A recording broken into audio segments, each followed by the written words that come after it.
Big Boss Malayalam season 6 live അപ്ഡേറ്റിലേക്ക് പോകാം. ലൈവിൽ ഇപ്പോൾ അർജുൻ ഇങ്ങനെ ശ്രീധുവിന്റെ അടുത്തായിട്ട് പറയുന്നുണ്ട്, നിനക്ക് ഇനി മുന്നോട്ട് എന്റെ അടുത്ത് എന്ത് വേണമെങ്കിലും ഓപ്പൺ ആയിട്ട് പറയാം. എന്റെ നെഗറ്റീവ് ആണെങ്കിലും പോസിറ്റീവ് ആണെങ്കിലും പറയാം. എനിക്ക് നീയുമായിട്ടുള്ള കണക്ഷൻ ഒന്നും ബ്രേക്ക് ചെയ്യാൻ താല്പര്യമില്ല. ഇനി മുന്നോട്ട് നമ്മൾ ഒരുമിച്ച് വേണം പോവാൻ. അപ്പോൾ ശ്രീധു പറയുന്നുണ്ട്, അതൊന്നും എനിക്ക് പറയാൻ പറ്റില്ല. അതിന് എനിക്ക് ഒറ്റയ്ക്ക് ഇരിക്കാൻ വയ്യാത്തത് കൊണ്ടാണ് ഞാൻ നിന്റെ അടുത്ത് ഇങ്ങനെയെല്ലാം പറഞ്ഞതെന്ന് ഇങ്ങനെ അർജുനോട് പറയുമ്പോൾ, അട പാവി, ഒറ്റയ്ക്ക് ഇരിക്കാൻ വയ്യാത്തത് കൊണ്ട് ഞാൻ നിന്റെ അടുത്തിരിക്കണം എന്നാണ് നീ പറയുന്നത് എന്നെല്ലാം പറഞ്ഞുകൊണ്ട് പൊട്ടിച്ചിരിക്കുന്ന അർജുനെയും ശ്രീധുവിനെയും ലൈവിൽ കാണാം. പിന്നീട് അർജുൻ പറയുന്ന ഒരാളെ എനിക്ക് മനഃപൂർവ്വം ഹേറ്റ് ചെയ്യാൻ താല്പര്യമില്ല.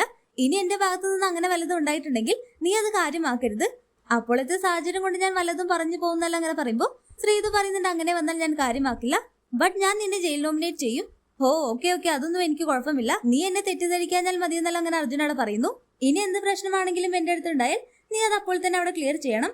അല്ലാഞ്ഞാൽ അതവിടെ ഒരു കരട് പോലെ കിടക്കുമെന്നെല്ലാം പറയുമ്പോൾ അതെന്തായാലും ഞാൻ ക്ലിയർ ചെയ്തിരിക്കും. ഇനി ഒരു പക്ഷെ ഒരു വയൽക്കാടെല്ലാം വന്നാൽ ഓരോരുത്തരെയും പരസ്പരം തെറ്റിക്കാനായിട്ട് ഇല്ലാത്ത കാര്യങ്ങളെല്ലാം പറഞ്ഞുകൊണ്ട് വരും. അതുകൊണ്ടൊന്ന് കെയർഫുൾ ആയിരിക്കണമെന്നെല്ലാം പറയുന്ന അർജുനെയും ശ്രീധുവിനെയുമാണ് ലൈവിൽ കാണിക്കുന്നത്. അർജുന് ശ്രീധുവിന്റെ അടുത്തൊരു ചെറിയ ഇഷ്ടമുള്ള പോലെ തോന്നുന്നു. അതുകൊണ്ടായിരിക്കും ഇനി കൂട്ടുകെട്ട് ഒഴിവാക്കരുതെന്ന് ശ്രീധുവിന്റെ അടുത്ത് പറഞ്ഞത്. അതുപോലെ തന്നെ ഇരുവരുടെയും കോസ്റ്റ്യൂം എല്ലാം എപ്പോഴും മാച്ച് ആയിട്ടാണ്. എല്ലാം നമുക്ക് കാത്തിരുന്ന് കാണാം. ഹോട്ട്സ്റ്റാർ ലൈവ് അപ്ഡേഷൻ ചാനലിൽ ഉണ്ടാകും. ആദ്യമായി കാണുന്ന പ്രേക്ഷകർ യൂട്യൂബ് ചാനൽ സബ്സ്ക്രൈബ് ചെയ്യാൻ മറക്കേണ്ട.